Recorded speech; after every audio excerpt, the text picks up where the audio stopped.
Así es que hoy vamos a continuar habiendo aclarado esto. Bueno, dijimos que íbamos a expandir un poquito en el tema de la fiesta. ¿Por qué? Porque tanto la historia que vamos a ver en este pasaje que hoy leímos, dice el versículo 2, que los fariseos dijeron: tus discípulos hacen lo que no es lícito hacer en el día de reposo. Quiere decir que es importante entender por qué hay un problema y por qué o qué es el día de reposo. Por eso hicimos esta extensión. Pero también a partir del capítulo 9 dice el versículo 10, perdón, el versículo 10 del capítulo 12, que es la segunda historia que ya estudiaremos. También dice: aquí había allí uno que tenía seca una mano, y preguntaron a Jesús para poder acusarle: ¿es lícito sanar en día de reposo? Entonces vemos que esa historia también tiene un punto en el día de reposo. Aquí no es tan importante el cómo y el qué hicieron. Aquí lo relevante es cuándo se hizo, cuándo recogieron espigas y cuándo el hombre de la mano seca fue sanado. Ese es el punto importante de estas historias. Y es por eso que es importante considerar que fue el día de reposo. Ahora, lo que conecta el capítulo 11 con el capítulo 12, que parece ser dos historias desprendidas, es precisamente el reposo. Es curioso que ellos atacan a Jesús porque no guardaron el día de reposo. Una de las cosas que tenía el día de reposo, ¿cuál era? Reposar. O sea, que el alma estuviera tranquila, que no hubiera razón para sufrir y estar cargados ese día. Es como: no, ya es festivo, a mí no me llame, ¿cierto? Como cuando suena el teléfono, mira, a las 5 de la mañana y uno dice: hoy es un día en el que no quiero nada, porque quiero descansar, quiero descansar. Y ellos celebraban el Shabbat para que sus almas estuvieran descansadas de toda la presión que vivían a diario.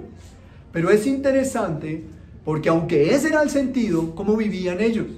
Cargados y cansados. Mateo 11 termina diciendo que todos los que estén trabajados y cargados, versículo 28, yo los haré descansar. Es curioso que digan: en el día de reposo hay que descansar, pero la gente no estaba tranquila ni descansada en el día de reposo. ¿Por qué? Precisamente lo que Jesús va a explicar aquí. Y es lo que vamos a ver. El verdadero reposo, parte 2, la continuación, ¿cierto? ¿Cuál es el verdadero reposo?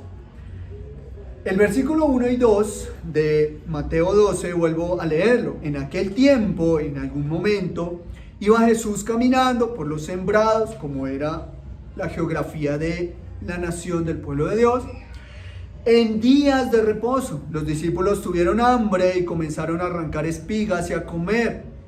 Viéndolo, los fariseos le dijeron: tus discípulos hacen, y esta parte es importante, lo que no es lícito hacer en el día de reposo.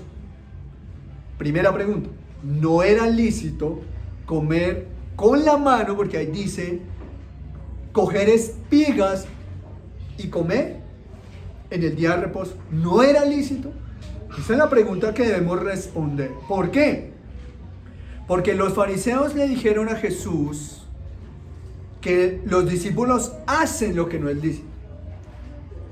Jesús era el maestro, y si sus discípulos estaban haciendo algo que no era bueno, la culpa recaía ¿en quién? En el maestro.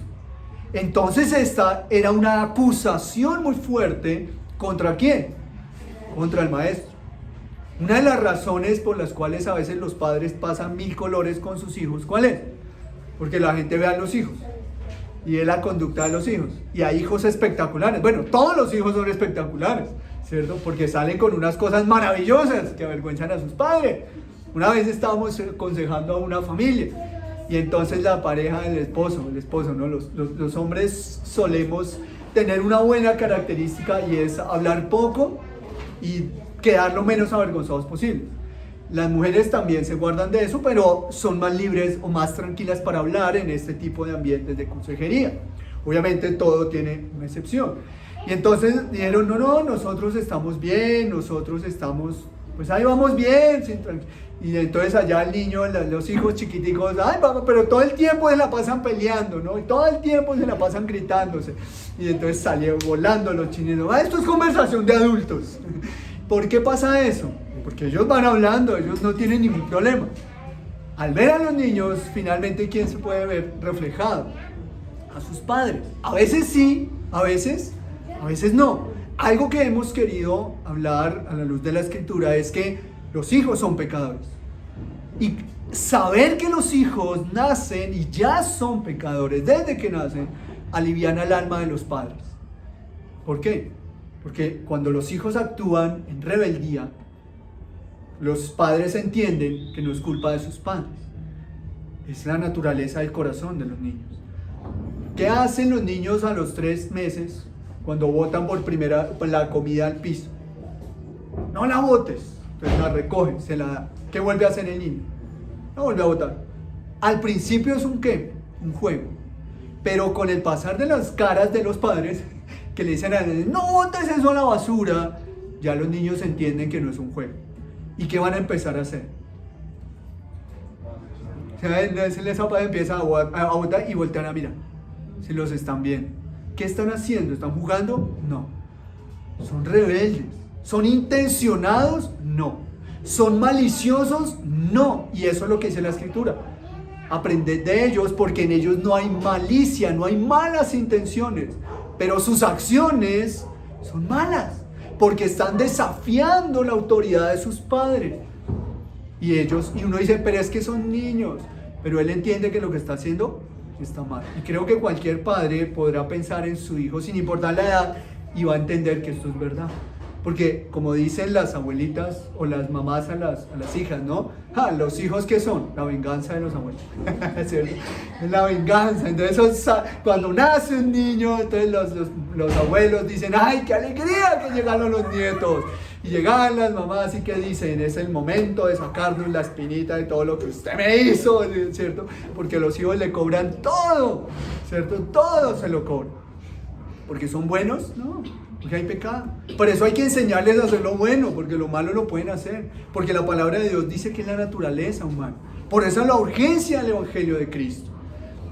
Entonces, cuando uno ve a los hijos, puede llegar a ver a los padres.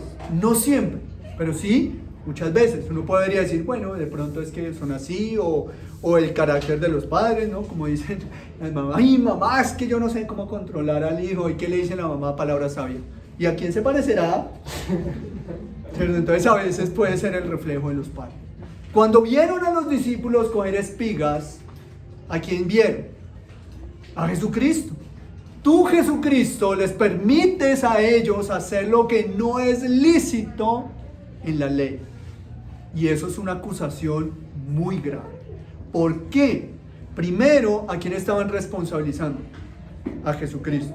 Segundo, estaban diciendo que Jesucristo estaba rompiendo o incumpliendo la ley en día de reposo. Con ya lo que miramos, bueno, hoy recordamos un poco. Tercero, si Cristo estaba rompiendo la ley, eso dice que Jesucristo, ¿quién fue? Un hombre pecador. Y si Jesucristo fue un hombre pecador que rompió el Shabbat por permitir que sus apóstoles cogieran espigas, entonces Él no es Dios. Esa es la profundidad de las palabras de estos fariseos.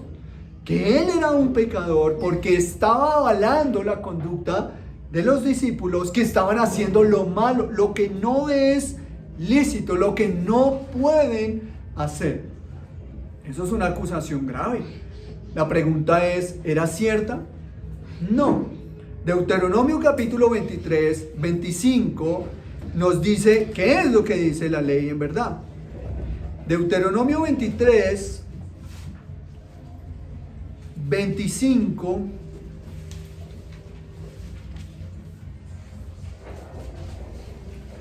dice, otra manera de llamarlo a los caminos de los sembrados es esta. Cuando entres en la mies, o el lugar donde hay sembrados, de tu prójimo, podrás arrancar espigas con tu mano. No aplicarás hoz a la mies de tu prójimo. ¿Qué es lo que está diciendo Deuteronomio? Lo que está diciendo aquí es que tú podrás, si vas caminando y un vecino, cualquiera que sea, tiene sembrados y tienes hambre, puedes con tu mano coger. Si vas por una finca y hay un mango y tienes hambre, puedes cogerlo y comértelo. ¿Qué es lo que estaba prohibido a la luz de este versículo cuando dice no apliques la hoz o la herramienta para recoger? Anterior dice no lleves un canasto para recoger las uvas. En este mismo capítulo lo que está diciendo es lo que no puedes es recoger el fruto del vecino de una finca para ir a venderlo y comercializar con él, porque tú no lo has sembrado. Eso sí sería robo, pero no está mal si coges para comer. ¿Qué estaban haciendo los discípulos? Cogiendo, ¿para qué? Para comer. ¿Podían o no podían? Claro que podían. Los fariseos entonces, como sabían, porque ellos sí conocían la ley, que eso era permitido, le añaden una cláusula. No está permitido, ¿cuándo? En el día de reposo. Pregunta, ¿hay alguna cláusula en Deuteronomio 23 que diga que no está permitido, gracias, hacer esto en el día de reposo? Eso fue lo que dijo el Señor. Puedes comer, pero en día de reposo, eso no lo puedes hacer. ¿Acaso hay una cláusula así aquí escrita? No, ahí solo dice que tú puedes para alimentar tu necesidad. Eso es lo que dicen. Pero los fariseos, ¿qué dijeron? Que ellos no lo podían hacer en día de reposo. ¿Dónde dice la cláusula del día de reposo? Entonces, de ninguna manera, o no encontramos ninguna cláusula que nos diga que no lo podían hacer en día de reposo. Así es que ellos estaban fallando. No. ¿Jesús violentó el día de reposo? No, nunca violentó el día de reposo. Y sus discípulos nunca hicieron algo malo. ¿Qué era lo que había violentado? Y es cuando entendemos el principio que Jesús estaba viniendo a hablar y que Mateo desde el capítulo 1 nos está diciendo que la carga que lleva la gente o nuestra alma radica en dos cosas: por una falsa religión o por parámetros humanos y principios humanos. ¿Quién ha cargado el alma de la gente? El mundo. Y eso no es nuevo, ¿cierto? Trabajar horas extras por menos del salario mínimo y que te digan, ay, venga, usted trabájeme toda la noche y yo después miro cómo le recompenso. Y resulta que ahí se queda. 3 años después lo echan de la empresa y nunca le recompensaron las 12 horas nocturnas, ni pagaron extras, ¿cierto? ¿Por qué? Porque eso es lo que hace el mundo. ¿Es nuevo? No. ¿Qué dice el libro de Éxodo? No tienen nada que hacer. No tienen nada que hacer. Los hebreos estaban trabajando sol a sol, construyéndole los grandes imperios, los imperios al faraón, dice Éxodo. Y como Moisés dijo, deja ir a mi pueblo para que celebren fiesta a Jehová su Dios. Entonces el faraón dijo, si no tienen que hacer y se van a hacer fiesta, entonces más trabajo, quítenle materiales y que ellos construyan los ladrillos. Eso dice el libro de Éxodo, capítulo 1 y 2 y el 3 y el 4. Y bueno, los primeros capítulos de Éxodo nos muestran quién oprime y quién carga a las personas. Entonces, pues claro, cómo llega la esposa o el esposo a la casa después de un día de opresión laboral a desquitarse. Cómo llegan los hijos a la casa después de que les han hecho el bullying y todas las burlas por no ser youtubers. Pues cómo van a llegar, pues cargados, cansados, molestos.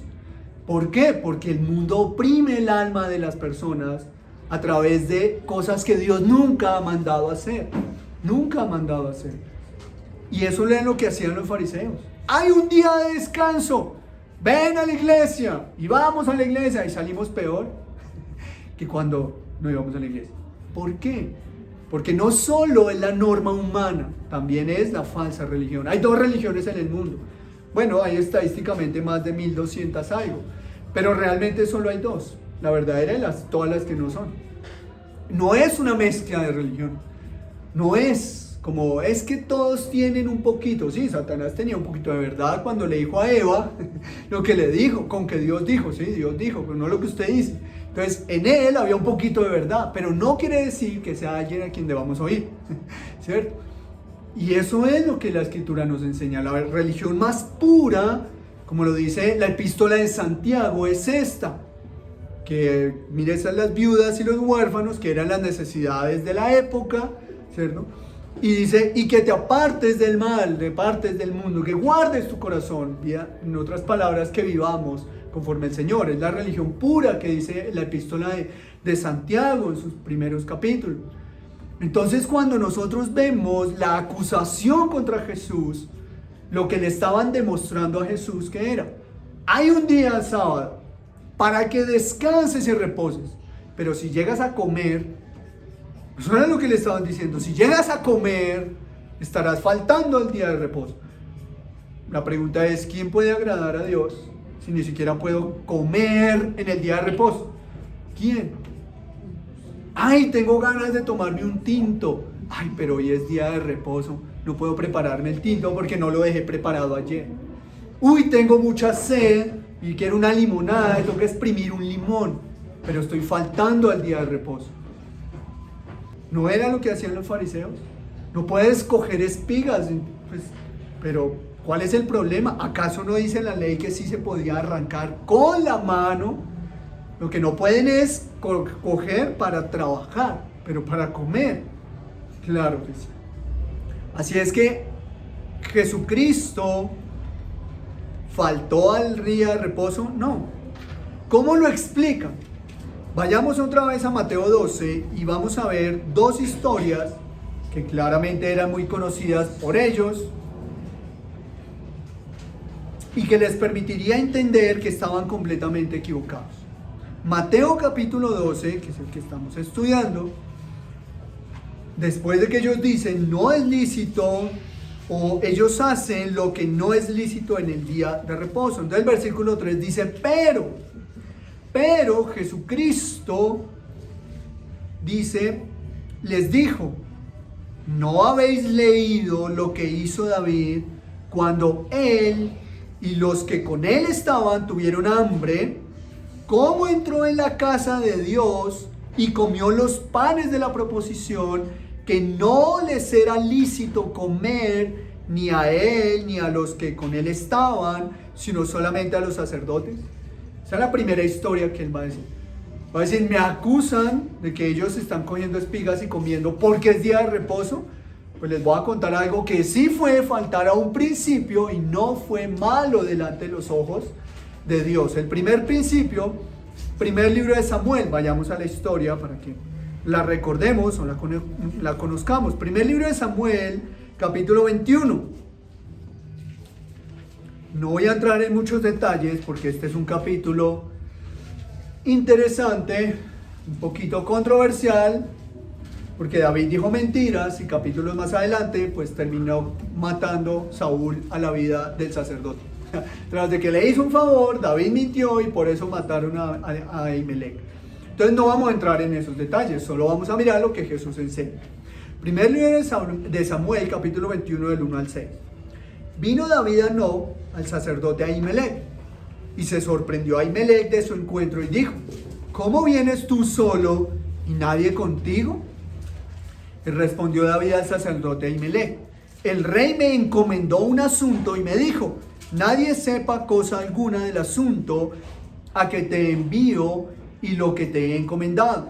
Y yo les señalé a los criados un cierto lugar. Esa fue la mentira. Porque Saúl no le encomendó nada a David. David estaba huyendo porque Saúl lo iba a matar. Entonces David dice esta mentira y por eso vienen consecuencias. Pero versículo 3. Ahora pues, ¿qué tienes a mano? Dame 5 panes o los que tengas. El sacerdote dijo a David, o respondió a David y dijo, no tengo pan común a la mano, solamente tengo pan sagrado, o el de la proposición, como leímos en Mateo. Pero lo daré si los criados se han guardado a lo menos de mujeres.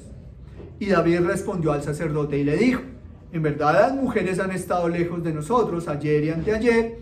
Cuando yo salí, ya los vasos de los jóvenes eran santos, aunque el viaje es profano. ¿Cuánto más no serán santos hoy sus vasos? Así el sacerdote le dio el pan sagrado, porque allí no había otro pan, sino los panes de la proposición, los cuales habían sido quitados de la presencia de Jehová, para poner panes calientes el día que aquellos fueron quitados. Esta historia es interesantísima. ¿Qué es lo que Jesús les quiere recordar a ellos? No el pecado de David, no el mandamiento de decir, si vas a comer, tienes que vivir en santidad, ¿cierto? Que es lo que está diciendo allí. No, lo que Jesús les está diciendo es, primero, este episodio sucedió en un día de reposo. ¿Por qué? ¿Acaso dice eso? Sí. Versículo 6. Los cuales habían sido quitados de la presencia de Jehová para poner panes calientes el día que aquellos fueron quitados. ¿Qué significa esto? Los panes que se ponían en la proposición fue lo que Dios mandó a Moisés y le dijo: en el lugar santo habrá una mesa. En esa mesa cada tribu pondrá un pan. Ese pan representará que Dios es el que lo sostiene y también representará que es el alimento. 12 panes sin levadura serían puestos en la mesa de la proposición en el lugar santo. El templo de Israel tenía 3 lugares: el patio, donde entraban y estaban los altares donde hacían los sacrificios; el lugar santo, donde estaba el candelabro, la mesa de los panes, y el altar del incienso, donde echaban el incienso y subía olor grato, algo similar. Bueno, no similar, pero algo como lo que sucede en las Eucaristías de la iglesia papista, o que conocemos como la iglesia romana, que entra el sacerdote y pasa alguien por allá con un cosito con el incienso. Esa era la función del altar del incienso, que estaba justo antes de entrar al lugar santísimo donde era entregada la ofrenda al Señor, que solo podía hacerlo el sumo sacerdote. Entonces, en el lugar santo estaba la mesa, habían 12 panes. Y Ahimelech le dice a David: pero es que solo tengo esos panes, y esos panes no son para nadie más que para los sacerdotes. Pero ¿qué panes podían comer los sacerdotes? ¿Los calientes que estaban recién hechos? No. Cada 8 días tenían que poner nuevos panes. Entonces hacían panes calientes y los dejaban allí. Pero los que estaban, ¿qué se hacía con esos?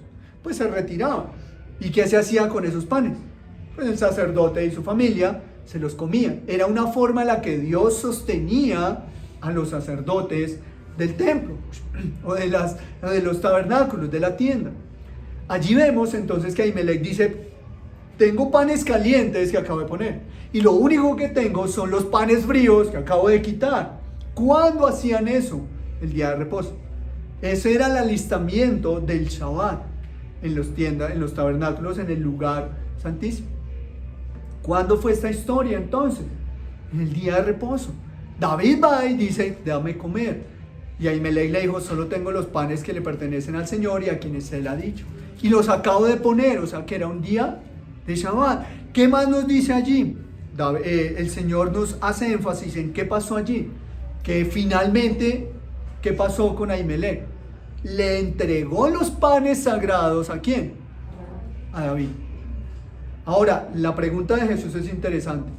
A los fariseos. No interesante, fuerte. ¿No habéis leído, como quien dice, a ver, tú eres profesional en el área y no sabes, ¿cierto? Como decirle a un abogado: tú eres profesional de leyes y no sabes que en este país hay una constitución? ¿No sabes que se renovó en el 91? ¿Y no sabes, acaso tú que eres un abogado, que el artículo dice: no has leído, tú que eres el abogado, tú que eres o sea, imagínese un paciente que le vaya a hacer una cirugía y que el paciente abierto se levante y diga: oye, doctor, pero que usted no ha leído que es con ese elemento y no con el otro. O sea, ustedes se imaginan cómo quedaría el médico cirujano, que fuera el paciente que no tiene ni idea de eso, ¿cierto? Es como si el médico no supiera hacer su trabajo. Es como si el economista no supiera hacer su trabajo. Jesús les está diciendo: ustedes que son los estudiosos de la ley, ¿no han leído que David comió de lo prohibido del templo en el día de reposo? Panes que eran entregados solo para ese día. Qué interesante. Y no era lo correcto, pero pasó. ¿Cuál fue el castigo de Dios? Ninguno. Ahimelech tenía la autoridad ese día. ¿Para qué? Para tomar esa decisión. Porque aunque hubiese sido un momento entregado a Dios, había una situación más importante que los panes. ¿Y habían violado alguna ley? No. Se hizo algo que no era usual. Nosotros por lo general, los domingos, no damos apertura a debate, ¿cierto? Pues no es el momento en que todos hablemos y opinemos de la predicación. ¿Qué pasa si estamos acá y se acerca un niño o cualquiera? Ya a veces nos ha pasado, recuerdo ya un juguete, ¿cierto? Y se acercó uno y dijo, ay, me alcanzan mi juguete, ¿cierto? ¿Qué le decimos? ¡Pecadora! ¿Por qué estás interrumpiendo? No. Pues ahí se lo alcanzamos al final, pero hay momentos y cosas en las que no podemos, por temas morales, destruir corazones. ¿Violentar pecados? No, nunca. Pero hay cosas más importantes que el pan de la proposición. Y eso es lo que Jesús les está recordando a ellos. Pero no solo eso, les da otro ejemplo, les habla de los sacerdotes, ¿cierto? Recordemos rápidamente que dice Mateo 12, les dice, versículo 5, ¿o no habéis leído en la ley como en el día de reposo los sacerdotes en el templo profanan el día de reposo y son sin culpa? ¿Cómo así que los sacerdotes en el día de reposo profanan el día de reposo? Sí, el día de reposo no se trabaja, pero si tú vas al templo, alguien tiene que estar ahí, trabajando. ¿Quiénes? Los sacerdotes. Los sacerdotes sí trabajaban en el día de reposo. No estaban faltando al principio de la ley. Si no puedes hacer trabajo alguno, si no puedes recoger una espiga para comer, entonces ¿por qué los sacerdotes trabajan en el templo y no son culpables de trabajar ese día? Una vez alguien me preguntó, oiga, pero ustedes están faltando al día del Señor porque ustedes el domingo predican, ustedes no descansan. Y es una pregunta interesante. Es exactamente lo que Jesús está diciendo. En el día del Señor no se trabaja, pero los sacerdotes trabajaban en el templo. ¿Qué era lo que hacían? Números capítulo 28 describe qué era lo que trabajaban los sacerdotes. Números 28 del 9 al 10. Más el día de reposo, 2 corderos de 1 año sin defecto y 2 décimas de flor de harina amasada con aceite como ofrenda con su libación. Es el holocausto de cada día de reposo, además del holocausto continuo y su libación. Números 28 está diciendo qué se debe hacer en el día de reposo como sacrificio. Tomar 2 corderos, décimas de flor de harina, ¿cierto? El holocausto de cada día de reposo. ¿Quién era el que hacía esas cosas? El sacerdote. Él trabajaba en día de reposo y estaba pecando. No, porque si él no lo hace, entonces no se puede abrir la sinagoga. Entonces vamos a la iglesia, ¿y quién la abre? Nadie, porque el pastor está reposando. Entonces pues cerremos porque no hay iglesia. Entonces ¿cómo nos congregamos si no se puede? Porque todo... No, Jesús está diciendo, hay una ley que Dios puso, pero hay algo más importante. No es violentar la ley, no es no cumplir la palabra de Dios. Es que hay algo detrás de la ley, el espíritu de la ley. El día de reposo era una carga, porque no se cumplía el día de reposo. ¿Qué era lo que ellos estaban exigiéndole a Jesús? ¿La ley de la palabra de Dios? No. Tanto en ese momento como ahora existen el Mishnah, y cualquier otro escrito de rabinos, de doctores de la ley. En esa época también los macabeos, toda esta época de escritores de esos tiempos escribían. ¿Qué dice la ley? No trabajarás. Listo. ¿Pero qué significa no trabajar? No harás trabajo alguno. Perfecto. ¿Qué significa no hacer trabajo alguno? ¿Quién entiende eso? Entonces los estudiosos empezaron a escribir y a hacer listas. Para la época de Jesús había más de 35 oficios que no se podían hacer. Dentro de esos, recoger espigas de un campo. Pero eso no lo decía la palabra de Dios, eso lo decían los escritores que interpretaron la palabra de Dios. Y por eso es que Jesús utiliza, o Mateo utiliza, un buen pedazo de su evangelio para decir, antes os fue dicho, y Jesús responde, mas ahora yo os digo.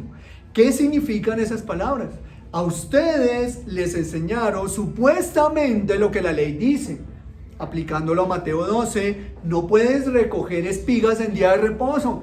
Mas yo les digo que sí pueden y no hay ningún problema. Y no están faltando a la ley porque la ley no dice que no puedes comer en el día de reposo. Entonces ven a la iglesia, pero hay aquellos que vengan con ropa oscura. Somos luz.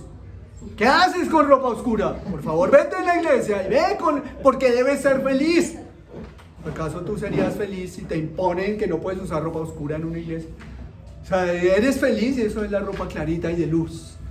Esos son el tipo de cosas que estaban haciendo, así de ridículas. Perdónenme la expresión, no puedo usar expresiones más directas porque ya pasa a ser impiadoso. La palabra más firme y piadosa que puedo usar es leyes ridículas, que no son la palabra de Dios. Ay, que es que si tú oras con los ojos cerrados, con los ojos abiertos, que si cantas de pie, que si cantas sentado, que si tu Biblia es Reina Valera, que si tu Biblia es la otra, que si tu Biblia es nueva, que si no, que si sí, que si... ¿Dónde dice eso en la Escritura? Entonces empiezan a ver cargas.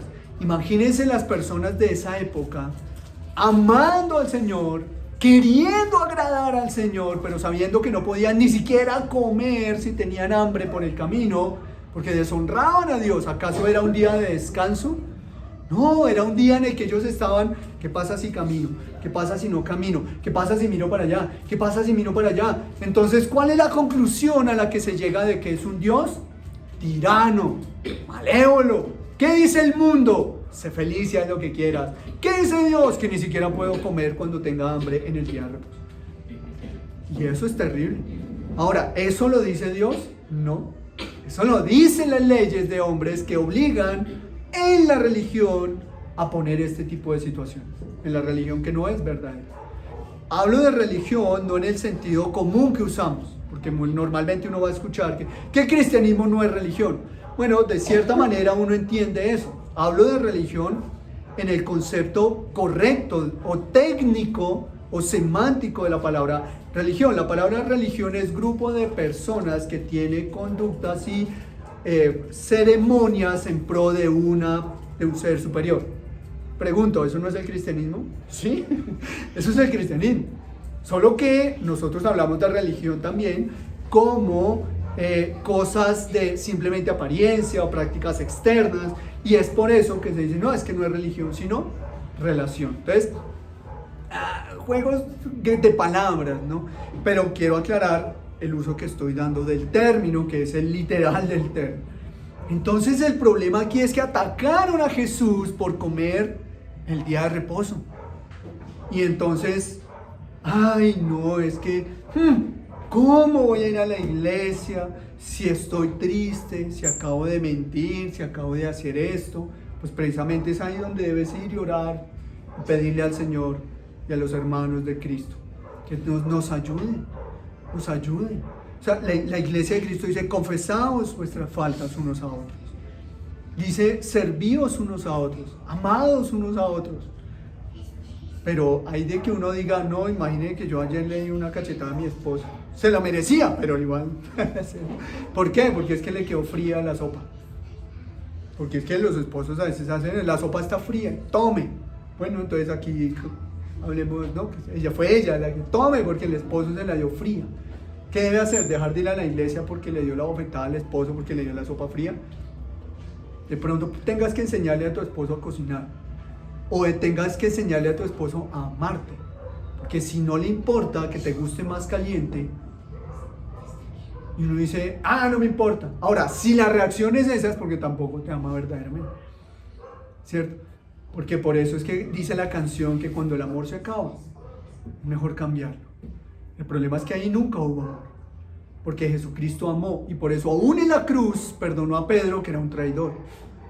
Perdonó a los romanos que lo estaban matando en la cruz. Eso sí es un verdadero amor.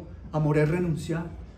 Una de las cosas que hablamos y hemos dicho es cuando la gente nos dice, ¿ustedes hacen algún prematrimonial? Pues sí.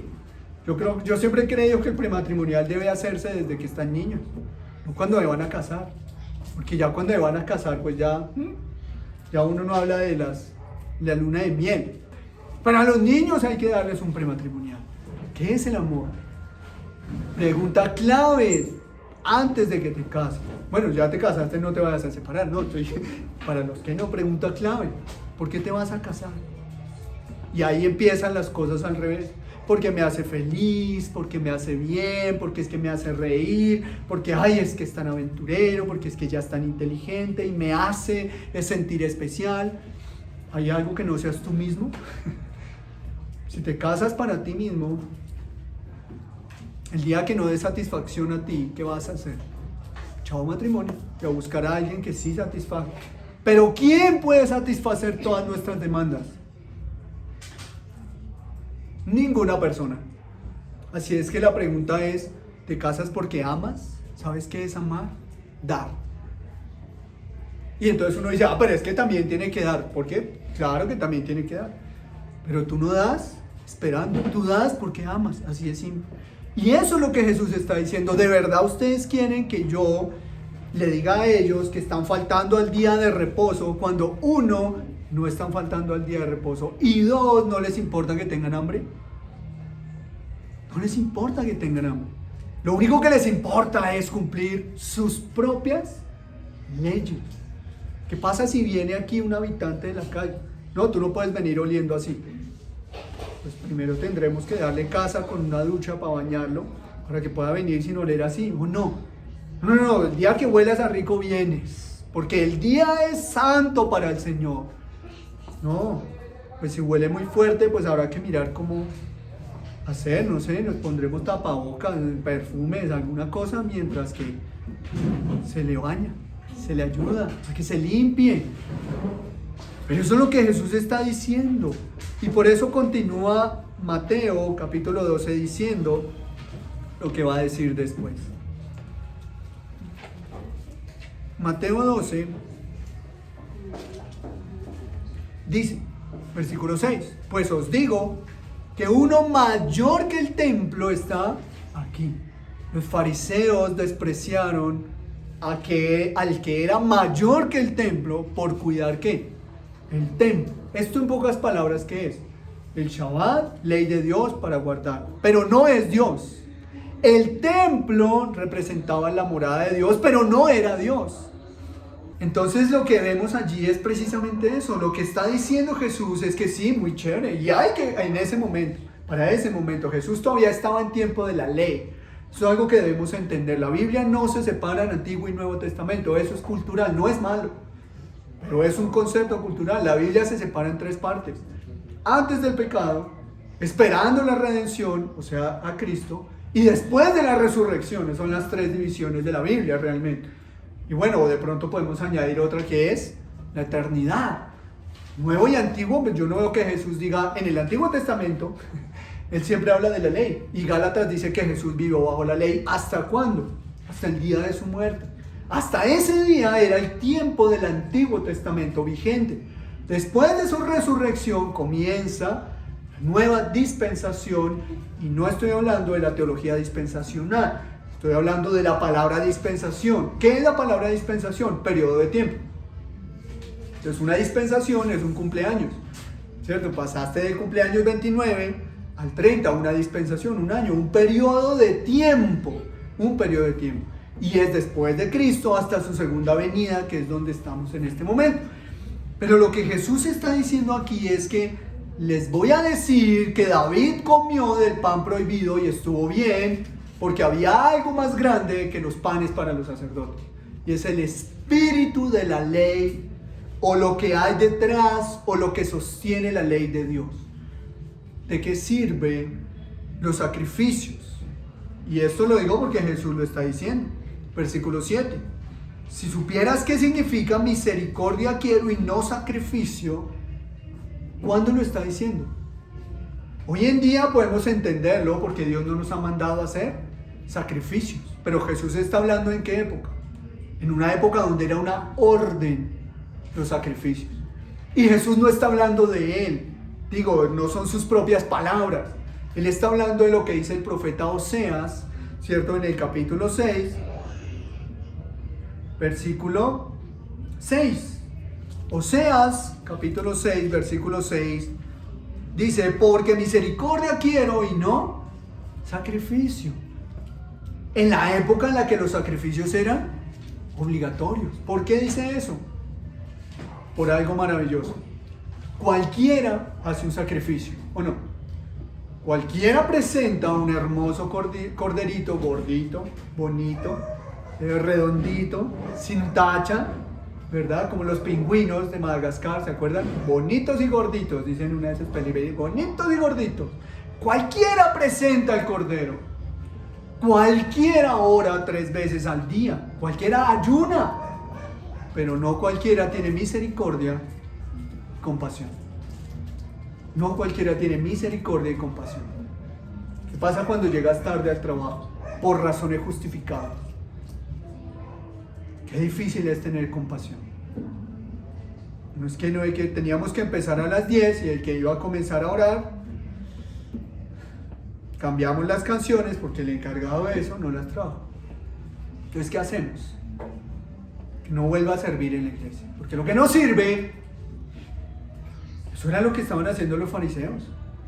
Porque incluso Éxodo 21 y Éxodo 31-32 dice que faltar al día de reposo implicaba incluso la muerte. O sea que estaban condenando a Jesús a morir. Pues pongamos otras canciones. ¿Dónde dice la escritura que tiene que ser así? Ahora, si me dice que prediquemos con el libro del Mormón, bueno, ahí sí vamos a hablar de otro tema. Pero ¿en qué hemos faltado? ¿En que las sillas son blancas y no cafés? ¿En que son plásticas y no de madera? ¿En qué hemos faltado? Ahora, Jesús está diciendo que hay algo que va por encima de la ley y es el espíritu de la ley. Dios no puso la ley por ser una persona que sea aburrida y quiera dañarte la vida. Dios puso la ley porque nos ama. Y su amor nos establece un camino de vida, que es la ley.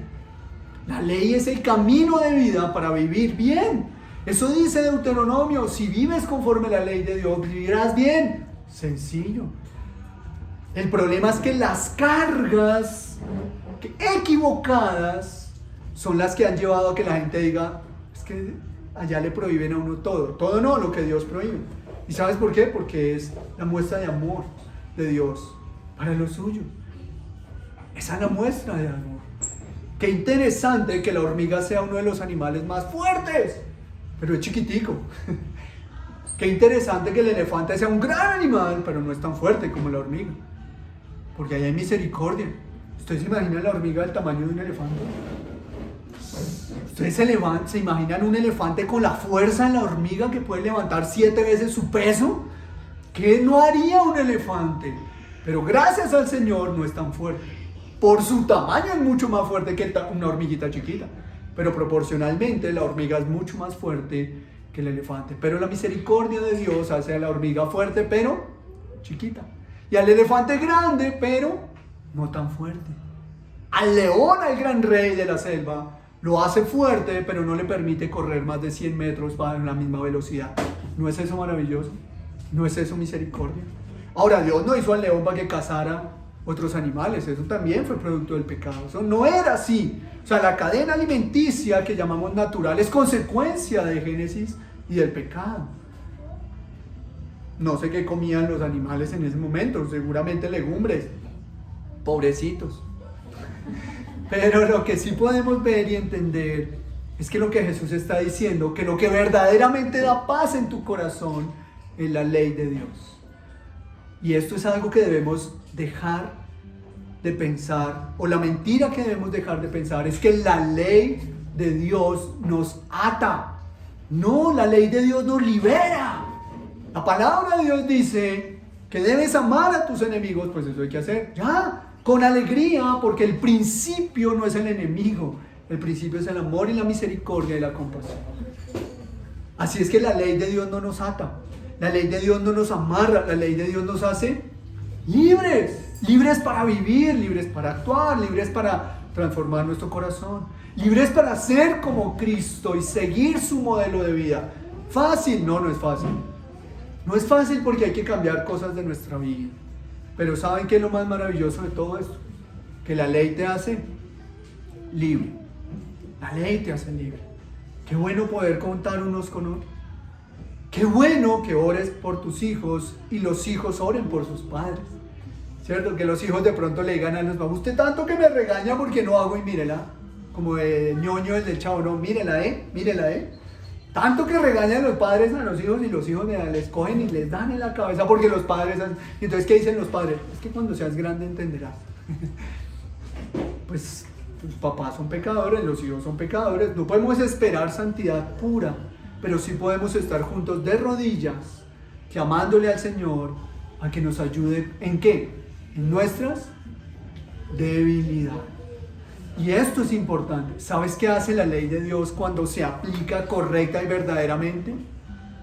A quien usa la ley de Dios bien interpretada, que la ley de Dios no es solamente Éxodo 20, la ley de Dios es toda su palabra bien interpretada,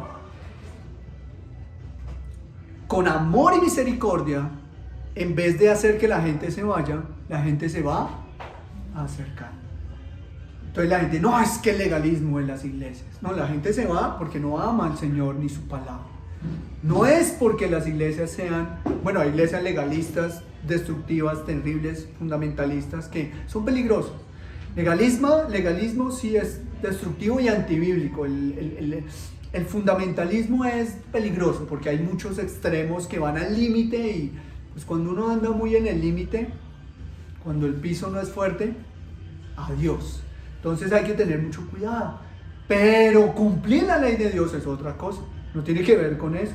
Cumplir la ley de Dios es, pues tú sabes que hacer esa firma en ese documento, sí, te van a ascender y te van a triplicar tu salario. Y yo sé que necesitas esos 10 millones de sueldo, pero es mentira. Porque tú sabes que eso no es verdad. La ley de Dios es fácil, no firmes. ¿Qué es lo difícil? Pues que ya no me voy a ganar 10, sino 3. Te pregunto, ¿qué es mejor, ganar 10 siendo mentiroso o ganar 3 con libertad de que nunca te van a acusar por nada? Bueno, no sé si alguno hizo esa firma, no lo sé y no va a preguntar. Pero ¿qué es más rico vivir en esta vida? Honrando al Señor, como el apóstol Pablo, que se para ante los acusadores en Corinto y dice, júzgueme porque estoy delante de Dios. ¿Sabes qué hacen muchos cristianos? No, yo no digo que Dios me juzgue porque qué miedo. ¿Sabes por qué? Porque no aman al Señor y viven en pecado todo el tiempo. Pero qué bueno es pararse y decir, Señor, júzgame tú, que también soy pecador. Pero eres misericordioso porque soy sincero delante de ti. Y que me juzguen los demás. Eso era lo que Pablo decía, tienen algo que juzgarme, mi conciencia delante de Dios y delante de los hombres, dice Corintios. ¡Wow! Porque él era libre, porque no tenía que lo atar. Y él era claramente expresivo en sus pecados. Así es que la pregunta es, ¿cómo queremos vivir? Lo que Jesús está diciendo es, vive la verdad de la ley de Dios. No imponer las leyes que no son de Dios, ni utilizar para dominar. ¿Saben qué era lo que más les enfurecía a los fariseos de Jesús? Que no lo pudieron dominar. ¿Sabes qué hacen muchas iglesias hoy en día? Dominar a la gente. Ah, ¿estás haciendo eso? Le darás cuentas a Dios. Sí, le daré cuentas a Dios. Menos mal. Porque vimos en una ocasión, y aquí en un domingo lo estudiamos, el rey David dijo, llegó el profeta y le dijo, David, vas a ser juzgado por tu pecado. Escoge, que vengan los enemigos y te destruyan, que vengan y te opriman, o que yo mande una plaga contra ti. Directamente Dios. ¿Y qué dijo David? Cualquiera de las tres es tenaz, pero prefiero que Dios mande una plaga, porque Dios es misericordioso. Y Dios fue misericordioso. El mundo es implacable, no perdona. Jesús lo está diciendo. La verdadera ley de Dios es maravillosa. Es maravilloso, no hay nada más maravilloso que vivir pegado a la palabra del Señor. Porque misericordia y compasión es lo que rodea a la palabra del Señor. ¿Cómo termina Mateo capítulo 12, versículo 8? Vuelve y nos recuerda.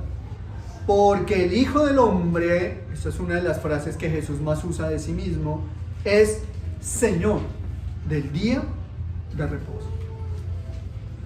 De nada sirve que quieras cumplir la ley sin amor y misericordia. Y pues desafortunadamente hay gente que le gusta dominar y controlar a otros a través de la palabra de Dios y manipularlos. Por eso algunos incluso dicen: vete de esta iglesia, pero te debo decir que ya hasta hijo de Dios dejarás de ser. No sé si alguna vez les han dicho. Si defender la verdad de la Escritura es dejar de ser un hijo de Dios, no sé qué es ser un hijo de Dios. Si ser un profeta de Dios, diría Ezequiel, no lo por mí, Ezequiel, el profeta Ezequiel, él diría: si ser un hijo de Dios es predicar aunque nadie me escuche, pues entonces, porque eso le pasó a Ezequiel. Recuerdan la historia, Dios le dijo a Ezequiel: ve y predica aunque nadie escuche. Me imaginé al profeta hablando allá solo. Culto del domingo número 127, vamos los mismos de hoy, él con él, y predica él solito. Esa fue la vida del profeta Ezequiel. ¿Y qué diría él? ¿Que no es un profeta de Dios? Él fue un profeta de Dios, aunque nunca tuvo pueblo que lo escuchara. Porque no se trata ni de él ni del pueblo, no se trata del reposo, del domingo, de la palabra de Dios, de la oración, del ayuno. Se trata de quién, porque el Hijo del Hombre es Señor. No hay nada más hermoso que amar a Dios y un sábado decir: Señor, cuánto te amo, mañana es domingo y no entiendo por qué tengo que acostarme a dormir, quisiera ya estar en la iglesia, en tu presencia. Pero ese amor por Dios ha perdido fuerza por la falsa religión cristiana moderna que dice que tú eres la iglesia. Y como yo soy la iglesia, pues estoy en mi casa yo solo con otra persona y soy la iglesia. Por ese falso amor entre cristianos, diciendo: es que nos amamos. Y como hace poco escribió el pastor Ismael, no hay la gente que dice que ama a Dios pero no se congrega, la gente que dice que no hace, amas a Dios y no haces lo que Dios dice. Entonces así no es amar a Dios. Amar a Dios es que, como Jeremías, a veces ese fuego que es: Señor, es que eres tú, es que tú eres el Señor y es por ti, y es por ti, y es por ti. Eso es lo que Jesús está diciendo. No son las leyes humanas, no es la opresión tirana del pastor de la iglesia, de los ancianos de la iglesia. Es que si tú vas a pedir un consejo: ay no, mire, es que una persona me está diciendo que si le puedo prestar dinero y yo le presté plata y no me la devolvió, ¿qué hago? Pues lo primero que voy a hacer al abrir la escritura es: pues primero dice que no prestes plata, así que no te quejes. Eso es lo primero. Lo segundo es que si es un creyente no le cobres intereses. Todo eso es lo que dice Proverbios. Así es que, ¿cuál es tu queja y tu odio contra tu hermano? Me voy de esta iglesia porque el hermano no me pagó el chocolate que le presté para el otro día. Pues, ¿para qué le prestas? Regálale. Mira lo que dice la escritura cuando prestas. Dime tú quién es el más importante, el Señor dueño del dinero, su iglesia.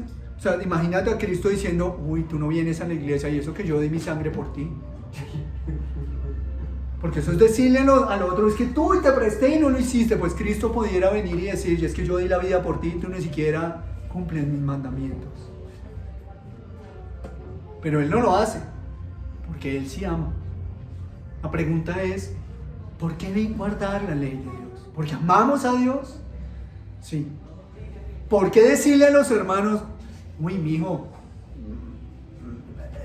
tú eres una mujer hermosa, pero es que con esa ropa transparente vive piadosamente para el Señor?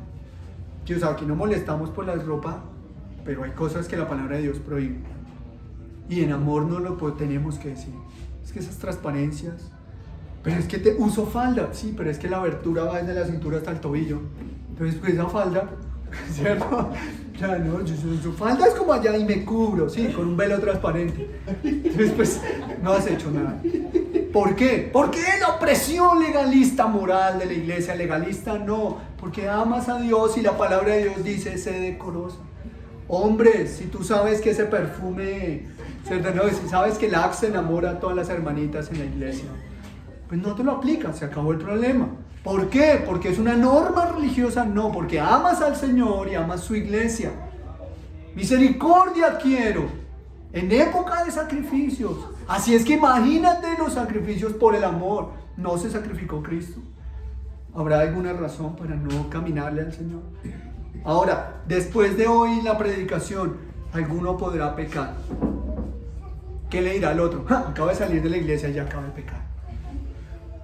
Pues sí, porque el único que salía de las sinagogas y nunca pecaba era Cristo. De resto, ¿sabes qué? Ya que viste más bien mi pecado, ¿por qué no, en vez de echarle sal a la herida, por qué no oras y me ayudas a curarla? Porque aún no soy como Jesús. Eso es lo que Jesús está diciendo. ¿Cómo podemos concluir? 1. Cumplir la ley de Dios no es una opción. Es decir, si no lo haces es pecado. O sea, no es una opción. Pero no se trata de hacerlo simplemente por cumplir. Porque además no podemos. Nadie puede cumplir a la perfección la ley de Dios. Pero no es cumplir por cumplir, es porque amamos al Señor. Ese es el espíritu de la ley, la misericordia, la compasión. Que tus hijos lleguen a ti y le digan: papá, se burlan de mí, me están diciendo esto, he pensado en quitarme la vida, es que tengo sentimientos y amor por otra niña en el colegio, que el niño de 4 años diga: mamá, es que te siento por ese otro niño algo. Eso hace la ley de Dios, que sean sinceros y tú le puedas decir: hijo mío, eso es pecado. Oremos al Señor desde ya para que guarde tu corazón. Pero esa libertad no está cuando no está en la ley de Dios. Es muy contrario a lo que algunos creen, que vivir el Evangelio ahuyenta. No, vivir el Evangelio atrae a quienes aman al Señor, de verdad. Porque el Evangelio no está para cargar, el Evangelio está para liberar el alma.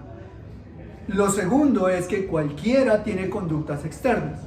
Cualquiera canta esos himnos. Así no le guste, diga: uy, qué aburrida esa iglesia con himnos. Pero no importa. Y algunos que todavía son más raros, que hay unos que un poquito más, hay unos que uno ni sabe cómo es que canta, pero los cantan con una pasión. Cualquiera lo hace. Pero ¿sabes qué? Solo los verdaderos hijos de Dios, o más bien, más que los verdaderos, solo un hijo de Dios que ama a Dios se va a distinguir por la misericordia, la compasión y el amor. Eso es algo en lo que debemos trabajar mucho. Y tercero, no fuimos esclavizados por la ley de Dios, sino libres por la ley de Dios. Así es que oremos como su ley nos lo dice, porque necesitamos del Señor. Pongámonos de pie y oremos.